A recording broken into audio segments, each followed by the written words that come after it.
आगी लगन मति तोड़ना,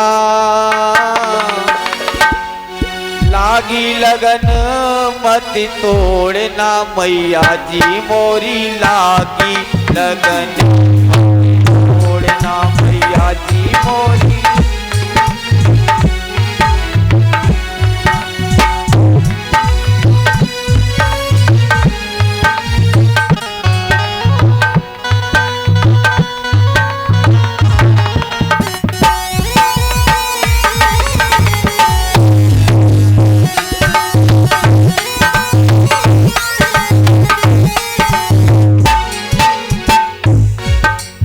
लागी लगन मति तोड़ना,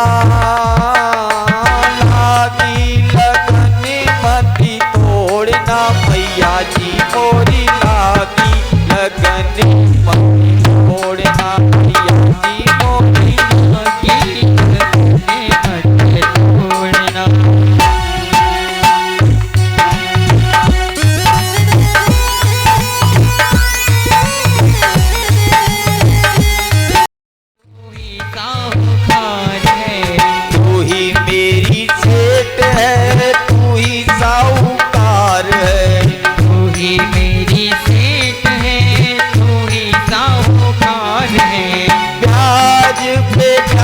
मति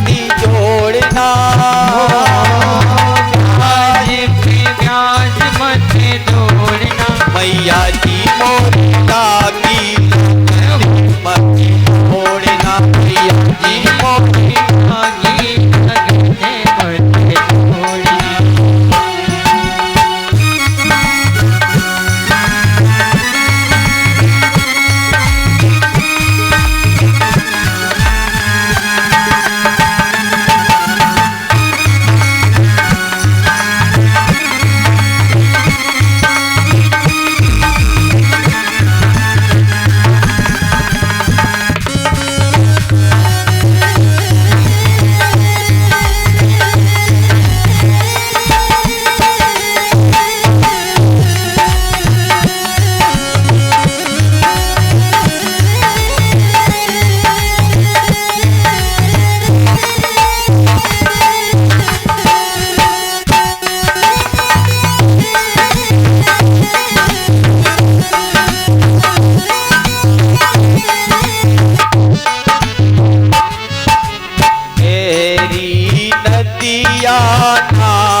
किया किस तरीके से देवताओं की स्तुति करने पर मां भगवती जगत जननी जगदम्बा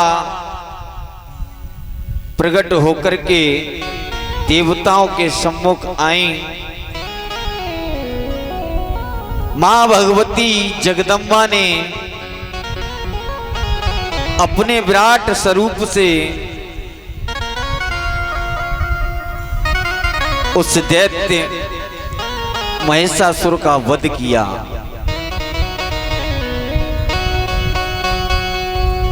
जन्मेजय ने कहा, महाराज देवताओं ने मां की भक्ति कैसे की, हमें मां की भक्ति का उपाय बताएं, हमें कैसे मां की भक्ति करनी चाहिए।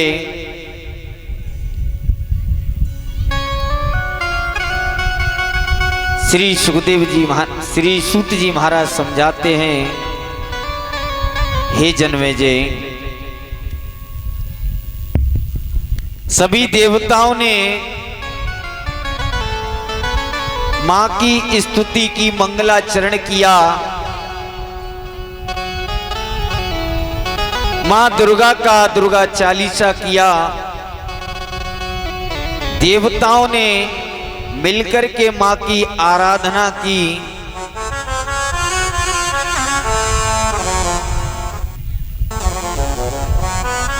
जन्मेजय ने प्रसन्न कर दिया, गुरुदेव आपने कथा में हमें बताया था कि एक बार मां पार्वती ने काली का रूप धारण किया।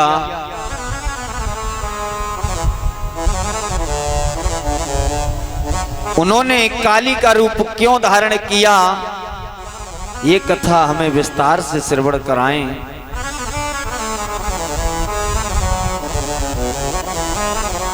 श्री सूत जी महाराज समझाते हैं, जन्मेजय एक बार भगवान भूतनाथ भोले बाबा के साथ में पार्वती मैया विराजमान। महाराज भोले बाबा की समाधि लगी हुई थी। भोले बाबा की उस घनघोर समाधि को देख करके सभी देवताओं ने नमन किया। और इधर में मां पार्वती को भूख लगी। महाराज भूख से व्याकुल मां पार्वती ने भोले बाबा के पास जाकर के उनकी समाधि को खोलने का प्रयास किया, लेकिन भक्तों भोले बाबा की समाधि नहीं खुल सकी। उस समय पार्वती मैया लौट करके पुनः वापस आ गईं। इधर महाराज भूख से व्याकुल उन पार्वती मैया ने कैलाश पर्वत पर इधर उधर दृष्टि डाली। जब महाराज उन्हें खाने को कुछ नहीं मिला तो ऐसा वर्णन आता है, महाराज पार्वती मैया ने स्वयं अपने पति भोले बाबा को निगल लिया। और जब भक्तों पार्वती मैया ने अपने पति भोले बाबा को निगल लिया, भोले बाबा के गले में विष होने के कारण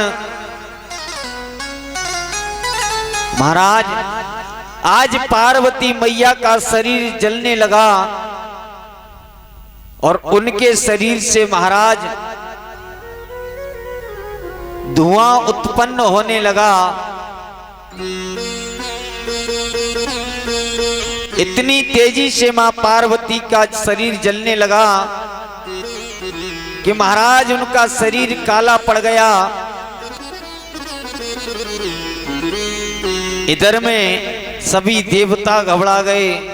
भगवान विष्णु ने इस दृश्य को देखा, ब्रह्मा जी ने इस दृश्य को देखा कि स्वयं पार्वती मैया ने अपने पति भोले बाबा को निगल लिया और पार्वती मैया का शरीर जलने लगा। उनके शरीर से महाराज धुआं उत्पन्न होने लगा। इधर में भोले बाबा ने अपनी योग शक्ति के द्वारा पार्वती के शरीर से निकल करके महाराज जिस समय पार्वती के सम्मुख आए तो उस समय पार्वती मैया का शरीर जल चुका था। उनका शरीर काला पड़ गया, उनके शरीर से धुआं निकल रहा था। उसी समय भोले बाबा ने पार्वती से कहा, देवी आज से तुम इस रूप में पूजी जाओगी। आज से तुम्हारा नाम धूमावती होगा। बोलिए धूमावती मैया की जय। महाराज आज भी मध्य प्रदेश में एक दतिया शहर पड़ता है जिसमें मां पीताम्बरा का मंदिर है। उसी मंदिर में पहले मां पीताम्बरा के दर्शन के बाद में मां धूमावती के दर्शन किए जाते हैं। मां पीताम्बरा को ही बंगलामुखी मैया के नाम से जाना जाता है।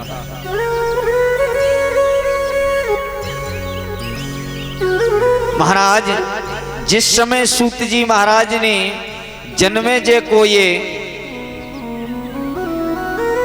कथा का प्रसंग बताया, जन्मेजय ने कहा, गुरुदेव ये पीताम्बरा मैया कौन है? इनके बारे में भी हमें बताने की कृपा करें। सूत जी महाराज समझाते हैं, एक समय महाराज भयंकर तूफान आया, जिस तूफान के कारण सभी देवता लोग घबराने लगे। भगवान भोले बाबा के पास में अग्निदेव, चंद्रमा, सूर्य इत्यादि देवता पहुंचे। जाकर के भोले बाबा से कहा, बाबा इस संसार में इतना भयंकर तूफान, अब ऐसा अवगत होता है कि भयंकर प्रलय आने वाली हो। बाबा कुछ करो। उसी समय शंकर भगवान ने कहा, हे देवगण, मैं इसमें कुछ नहीं कर सकता। आप जाओ, जाकर के भगवान विष्णु से आराधना करो। वही इस संसार को चलाने वाले हैं, वही जगत के स्वामी हैं, वही जगत के पिता हैं। सभी देवताओं ने मिलकर के भगवान विष्णु की स्तुति की। महाराज भगवान की स्तुति करने के बाद में भगवान विष्णु ने कहा, देवताओं क्या बात है, आप हमारे पास में क्यों पधारे, कारण क्या है? उसी समय सभी देवताओं ने कहा, प्रभु आपको पता नहीं ये भयंकर तूफान आ रहा है, जिससे ऐसा अवगत होता है कि संसार में प्रलय मच जाएगी, संसार में कुछ भी नहीं बचेगा। प्रभु हमारे प्राणों की रक्षा करो। उसी समय भगवान विष्णु ने कहा, यदि इस प्रलय को कोई रोक सकता है तो स्वयं जगत की पालनहार जगदम्बा इस प्रलय को रोक सकती हैं। देवताओं ने कहा, प्रभु उन मां को हम कहां खोजने के लिए जाएं, आप ही कृपा करें और हमें मार्ग का दर्शन कराएं।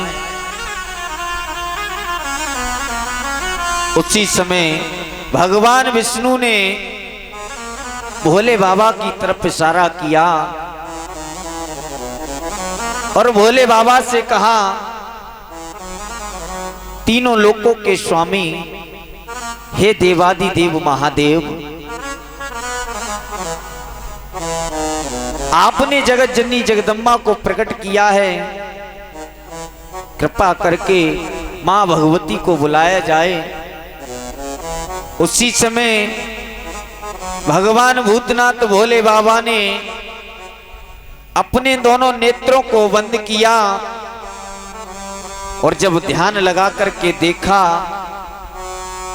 तो महाराज उनके हृदय से एक गोल आकार उत्पन्न हुआ, जिसके द्वारा मां बंगलामुखी का प्राकट्य दर्शन हुआ।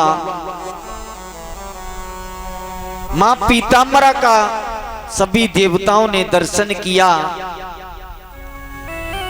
आगे बढ़कर के मां पीताम्बरा ने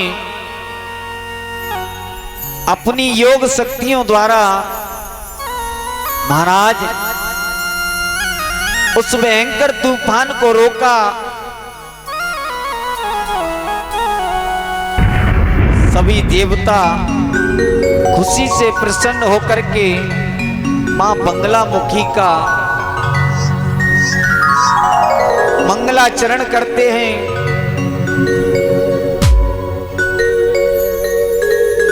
सभी देवताओं ने मां भगवती से कहा, मां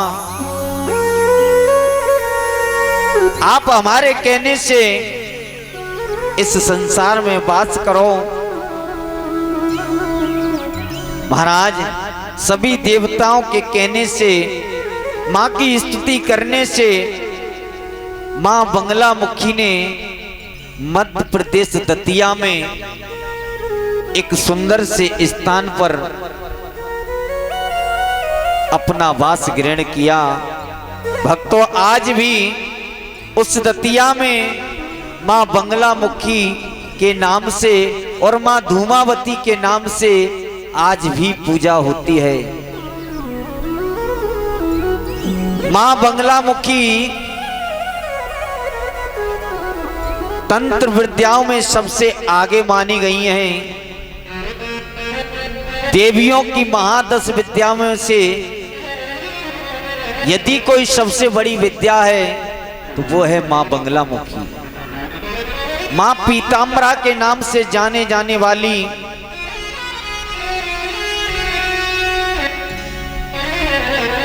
महाराज इनका जो भोग लगता है, प्रिय भोग है मां बंगलामुखी का पीले कलर का, इनको अति प्रिय भोग है। आप लोगों ने देखा होगा बूंदी का लड्डू, बेसन का, ये बंगलामुखी को लगाया जाता है। और जो मां धूमावती हैं उनका भोग महाराज मंगोड़ों से लगाया जाता है। जो हम और आप घर में दाल के मंगोड़े बनाते हैं, मां धूमावती का भोग मंगोड़ों के साथ में लगाया जाता है।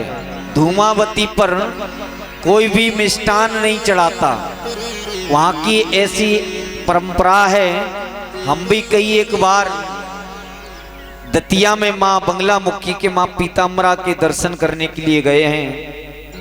तो हमने देखा है जो धूमावती मैया हैं उनके लिए मंगोड़ा का भोग लगाया जाता है, और जो बंगलामुखी मैया हैं उनके लिए लड्डू का भोग लगता है, सोन पपड़ी का भोग लगता है। महाराज माँ धूमावती को पीले वस्त्र अति प्रिय हैं। जितने भी माँ धूमावती के सेवक तांत्रिक साधक होंगे महाराज, वह सब पीले वस्त्र धारण करते हैं। और ये कुछ भक्तों ने दान दिया है, वो इस प्रकार है। 10 रुपए सत्यवती से गिला मिला ये ही सिला, बेटियां क्यों पराई है, बेटियां क्यों पराई है, मेरी माँ बेटियां क्यों पराई है।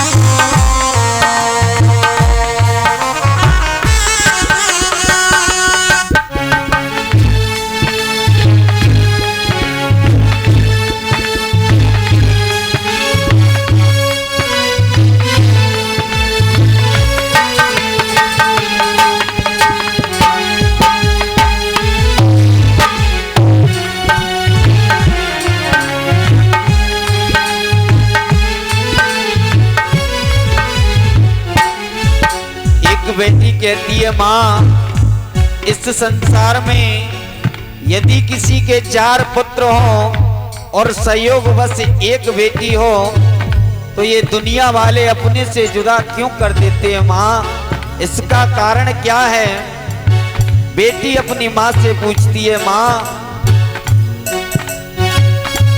खेली कूदी मैं जिस आंगन में, वो भी अपना पराया सा लागे, वो भी अपना पराया सा लागे। कैसा दस्तूर है ये माता, जोर किसी का चला इसके आगे, जोर इसके आगे। एक ही को घर दिया, एक ही को वर दिया, एक को घर दिया, एक को वर दिया। तेरी कैसी खुदाई है, बेटियां क्यों पराई है, मेरी माँ बेटियां क्यों पराई है। मुझे माँ से गिला मिला ये ही सिला, मुझे माँ से गिला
दिया हंसी के मुझे बाबुल ने, दिया हंसी के मुझे बाबुल ने।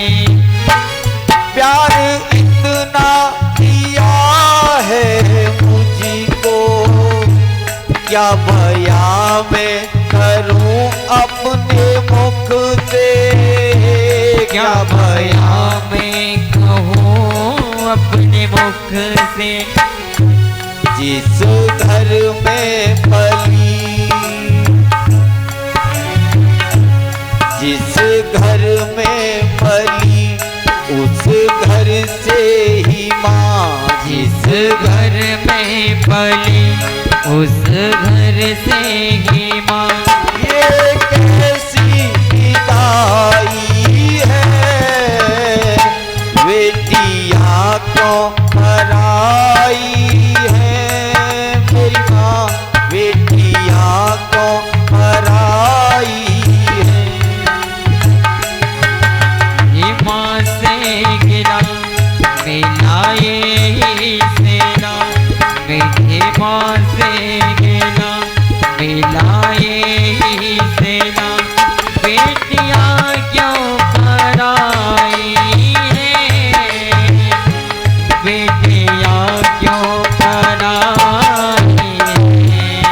ओ माँ बेटियाँ क्यों पराई है।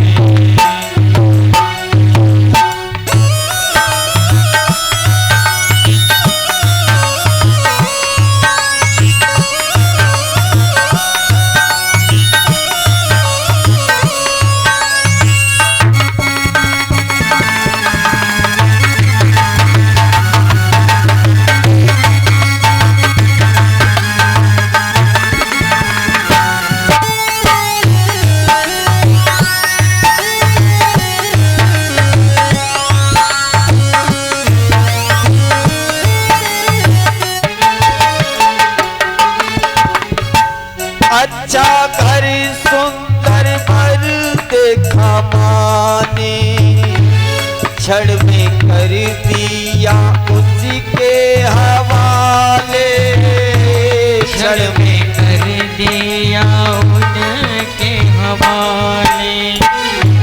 जिंदगी भर का है ये बंधन, के समझाते हैं घर वाले, के समझाते हैं घर वाले। देते दिल से दुआ, देते दिल से दुआ, खुश रहना सदा, देते दिल से दुआ, खुश रहना सदा। कैसी प्रीत निभाई है, बेटियाँ क्यों पराई है मेरी माँ, बेटियाँ क्यों।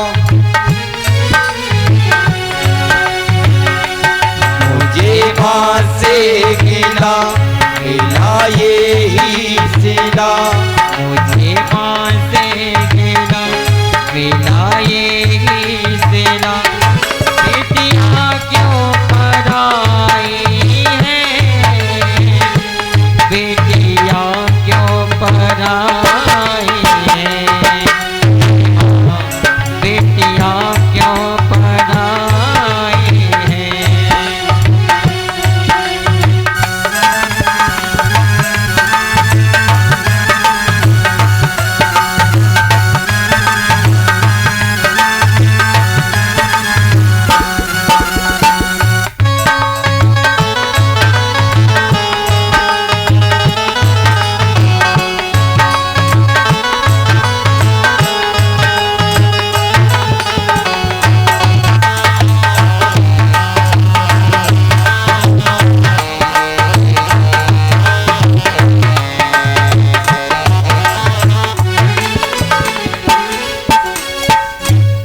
अब तो जाना पड़ेगा मुझको, थोड़ा सहना पड़ेगा सभी को,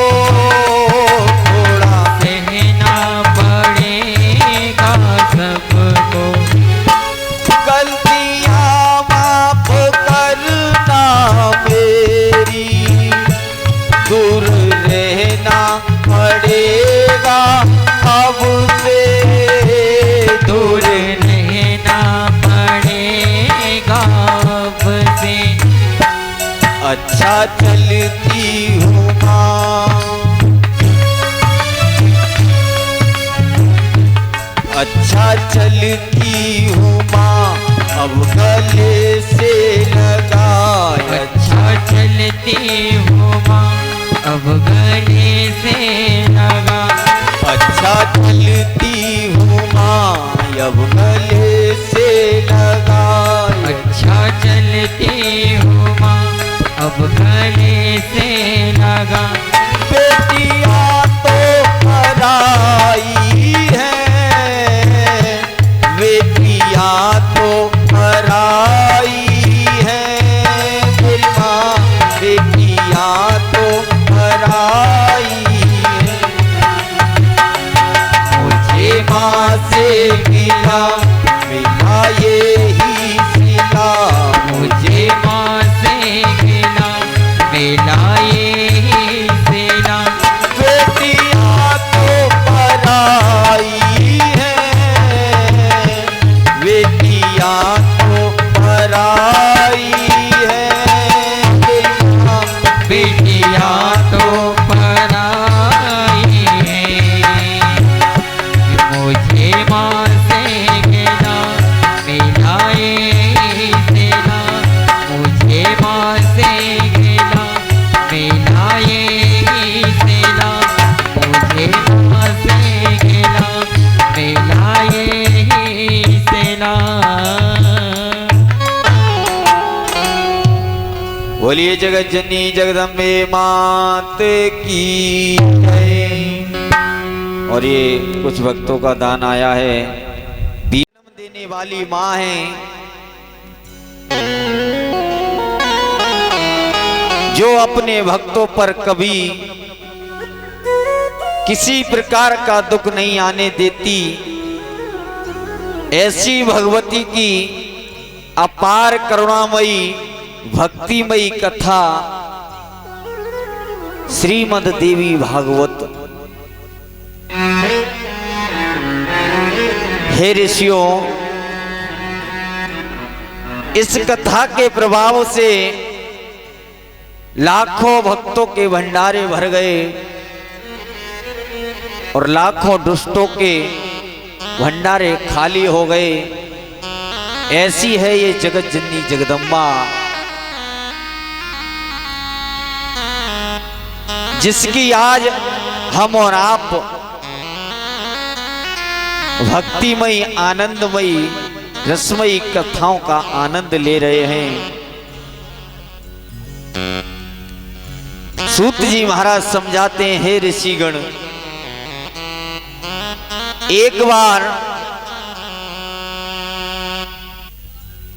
इस कथा के प्रभाव से महाराज मुस्लिम परिवार में भी एक भक्त उत्पन्न हुआ, जिसे हम और आप धानु भगत के नाम से जानते हैं। ऋषियों ने कहा, गुरुदेव, ऐसा भी भला हुआ है कि दूसरे के धर्म का पालन करते हुए भी और उसके घर में मां का भक्त कैसे उत्पन्न हो सकता है? यदि हुआ है तो ये प्रसंग हमें अवश्य श्रवण कराओ। सूत जी महाराज समझाते हैं, हे ऋषिगण, एक समय एक मुस्लिम परिवार में महाराज एक मैया के गर्भ से एक बालक ने जन्म लिया। जिस समय बालक गर्भ में आया महाराज, उसी समय उसका पिता इस दुनिया को छोड़कर के जा चुका था। और जिस समय उस बालक का जन्म हुआ उस समय भक्तों उसकी मां दुनिया को छोड़ करके जा चुकी। ये दृश्य सारे नगर के लोगों ने देखा, घर के लोगों ने देखा। महाराज उस बालक का जन्म तो हुआ, लेकिन सभी लोग उस बालक को बुरा बुरा कहने लगे। महाराज लेकिन उस बालक ने गर्भ में मैया की स्तुति की थी, मां जगदम्बा का ध्यान गर्भ में किया था। उस ध्यान मात्र से ही मां जगदम्बा उस बालक पर प्रसन्न हो गईं और पास में एक मां का मंदिर था। उस मां के सेवक से मां ने स्वप्न में कहा, जाओ जाकर के उस बालक को अपने पास लेकर के आओ। मां का वह सेवक, मां का संत महाराज उस बालक को लेने के लिए वहां उस भीड़ में पहुंचा, जहां उस बालक के लिए उस बच्चे ने कुछ अपशब्दों को सुना।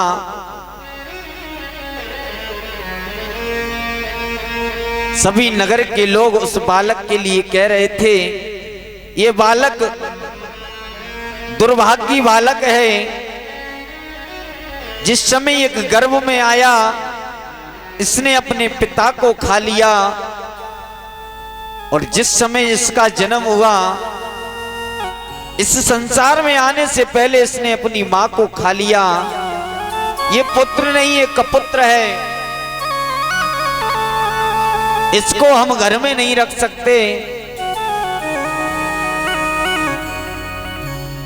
ये बेटा नहीं, ये दुष्ट है, जिसने इस दुनिया में आने से पहले अपने माता पिता को खा लिया।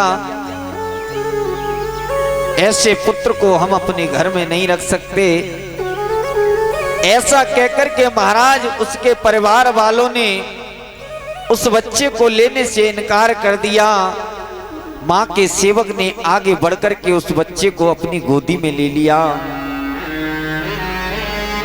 गोदी में लेकर के अपने हृदय से लगाया और पुनः मां के भवन में लेकर के उस बालक को आए।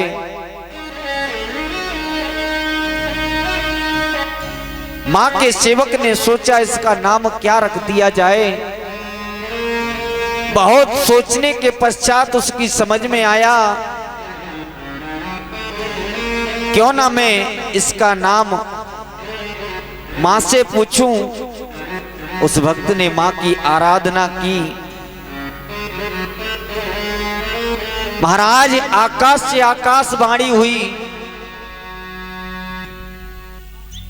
बोले हे संत, इस बच्चे ने मेरी गर्भ में स्तुति की है। गर्भ में इस बच्चे ने मेरे चरणों का ध्यान किया है। आज से इसका नाम ध्यानु होगा। ऐसा कहकर के आकाशवाणी शांत हुई। उस भक्त ने उस बच्चे का नाम ध्यानु रख दिया। श्री सूत जी महाराज समझाते हैं, हे ऋषिगण, आगे चल करके उस बच्चे का नाम ध्यानु पड़ा। लेकिन जिस समय उस बालक को संत लेकर के आए, लाकर के अपने उस भवन में उस बच्चे को रख लिया, लेकिन इधर बच्चा जोर जोर से रोने लगा। उन संत ने सोचा, अब क्या करूं, अब कैसे इस बच्चे का लालन पालन करूं। मां से निवेदन किया, मां अब मैं क्या करूं, इस बच्चे को कैसे शांत करूं। उसी समय भक्तों, मां ने एक सुंदर गाय का रूप धारण किया। गाय का रूप लेकर के मां उस मंदिर के बीच आई, उस भवन के बीच में उपस्थित हुई। इधर भक्तों, मां ने अपने दूध का पान कराया उस बालक को। बालक रोना बंद हो गया। भक्तों, मां तो आखिर मां होती है, चाहे मां किसी रूप में क्यों ना हो। पुत्र का पुत्र हो सकता है, लेकिन माता कभी कुमाता नहीं हो सकती। भक्तों, माता जिस समय 9 महीने तक गर्भ को धारण करती है, उस समय कैसे कैसे कष्टों को सहन करती है। समय आने पर वही पुत्र अपनी मां से कहता है, मां तुमने हमारे लिए क्या किया है। एक बेटे ने अपनी बूढ़ी मां से कहा, मां तुम हमें बार बार ताना देती हो कि बेटा तुम मेरे एहसान को कभी चुका नहीं सकते। मैंने तुम्हारे ऊपर बहुत उपकार किए हैं। उस बूढ़ी मां ने कहा, बेटा ये सत्य बात है, दुनिया का कोई भी बेटा मां के ऋण से कभी उधर नहीं हो सकता। मां के इस कर्ज को कोई भी बेटा चुका नहीं सकता। जन्म देने वाली मैया के हमारे ऊपर सैकड़ों उपकार हैं। हम कितनी भी कोशिश करें, लेकिन अपनी मां के कर्ज को कभी चुका नहीं सकते।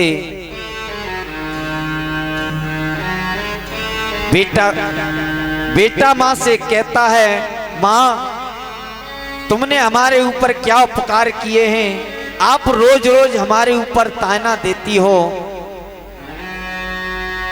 एक दिन बेटे ने गुस्से में आकर के अपनी मां से कहा, मां तुम हमसे कहती हो कि तुमने हमें 9 महीने तक गर्भ में रखा, तुमने एहसान किया है हमारे ऊपर। चलो आज मैं उस हिसाब को करने के लिए तैयार हूं। बताओ तुमने 9 महीने तक मुझे अपनी कोख में रखा, उसका किराया क्या बनता है, आज मैं देने के लिए तैयार हूं। उस मां ने कहा, बेटा तुम मेरा कर्ज कभी नहीं चुका सकते। यदि तुम्हें लगता है कि तुम मेरा कर्ज चुका सकते हो तो ज्यादा कुछ नहीं चाहिए, मुझे पैसे नहीं चाहिए। जैसा मैंने तुम्हारे लिए किया है, तुम भी मेरे लिए वैसा ही करके देखो, मेरा कर्ज पट जाएगा। बेटा तैयार हो गया, मां मैं सब कुछ करने के लिए तैयार हूं, लेकिन आज के बाद तुम कभी ये मत कहना कि तुमने मुझे 9 महीने तक अपनी कोख में रखा, हजारों कष्टों को सहन किया। आज के बाद ये ताना मुझे कभी मत देना। उस मां ने कहा, ठीक है।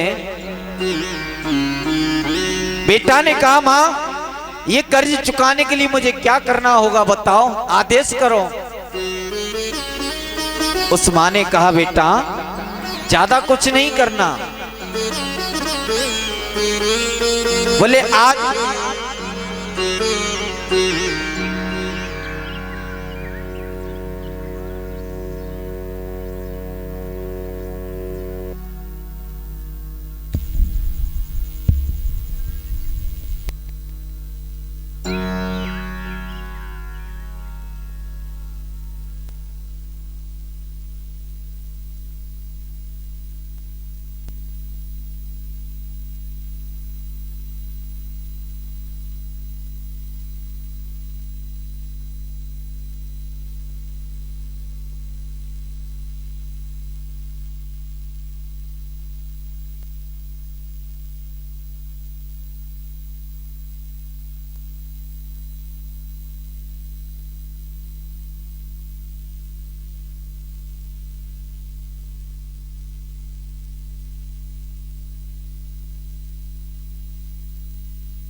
और जैसे ही महाराज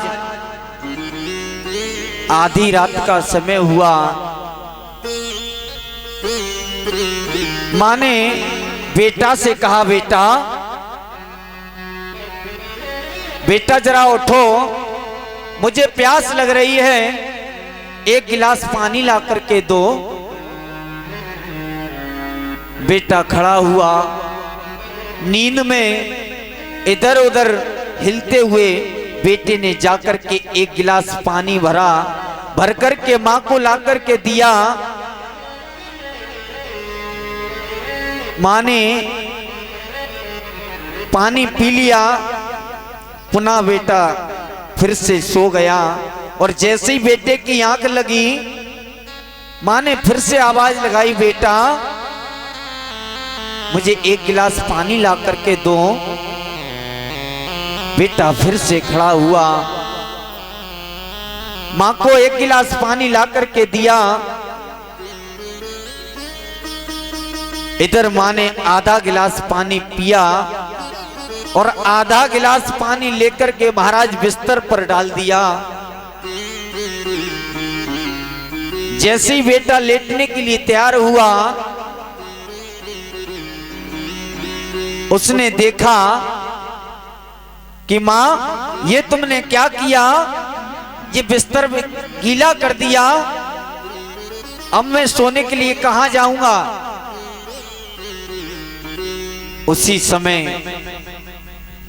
मां ने कहा, कोई बात नहीं बेटा, धोखे से फैल गया और तुम इधर की बजाय इधर सो जाओ।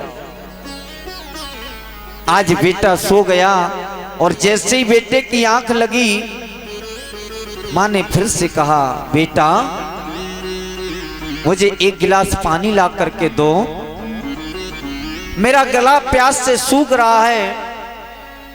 बेटा उठ करके खड़ा हुआ और मन में ये कहता हुआ गया, ना जाने कितनी बार पानी पियोगी, अभी तो ला करके दिया था पानी।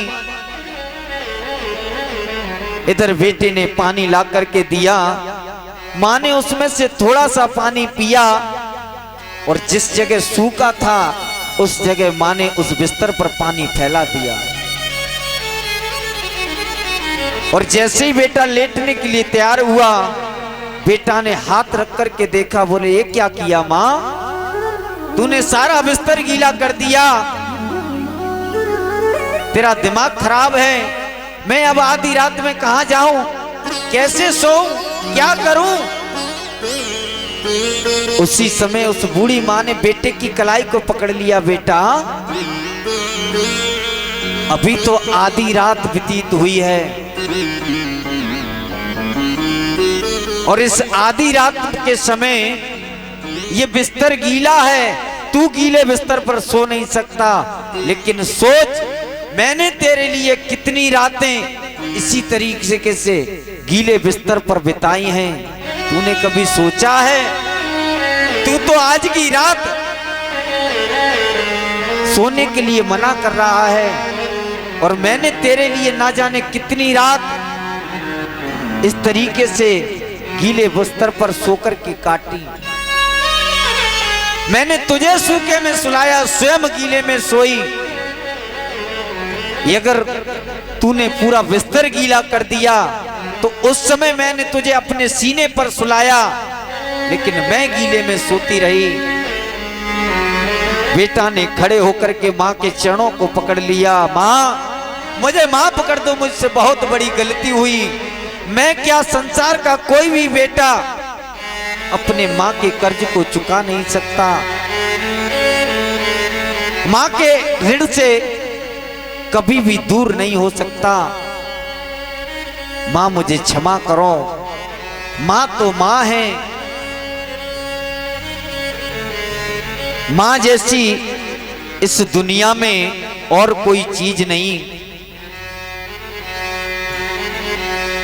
मां सारे संसार को पालने वाली है। एक बात मुझे याद आई भक्तों, एक गांव में एक मास्टर और मास्टरनी थे।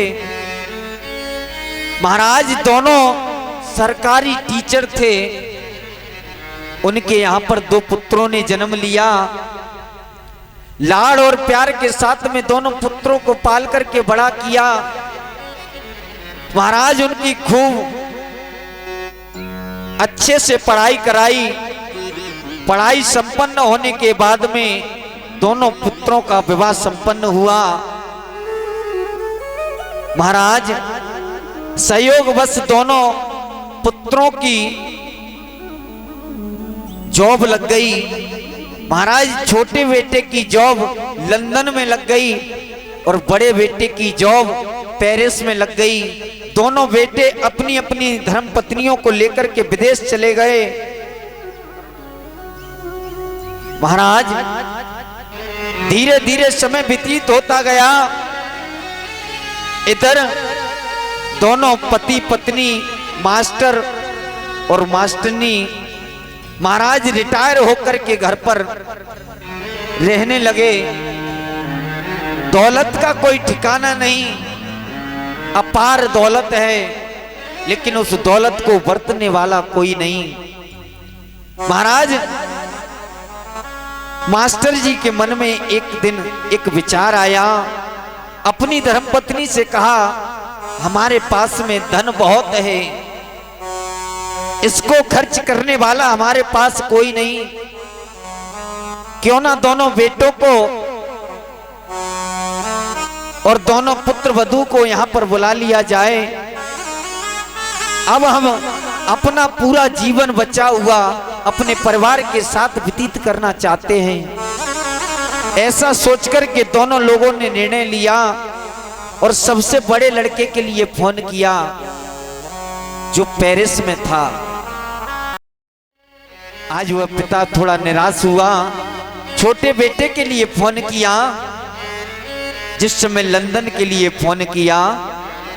बेटे ने फोन उठाया, प्रणाम किया। पिता ने कहा, बेटा अब आप यहां आ जाओ, अब लंदन रहने की कोई आवश्यकता नहीं बेटा, हमारा वृद्ध शरीर है, हम आपके साथ में बचे हुए दिन व्यतीत करना चाहते हैं, आ जाओ बेटा। बेटे ने मना कर दिया, पिताजी मैं नहीं आ सकता, आप भैया को बुला लो। पिता ने कहा, बेटा भैया ने मना कर दिया है। बोले, पिताजी कोई बात नहीं, आप दोनों लोग हो, दोनों लोग साथ रहो, यदि कोई कष्ट हो तो हमें बताओ, पैसे की कोई दिक्कत हो तो हमें बताओ, हम यहां से पैसा ट्रांसफर कर देंगे।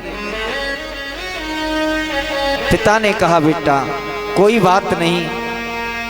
आज महाराज दोनों पति पत्नी निराश हुए, इधर अपने घर में रहने लगे। धीरे धीरे समय व्यतीत हुआ। एक दिन महाराज मास्टर जी की धर्म पत्नी को फालिस मार गई, पूरा शरीर नाकाम हो गया, कुछ करने के योग्य नहीं रही। उस स्थिति में मास्टर साहब ने दोबारा बच्चों को फोन किया।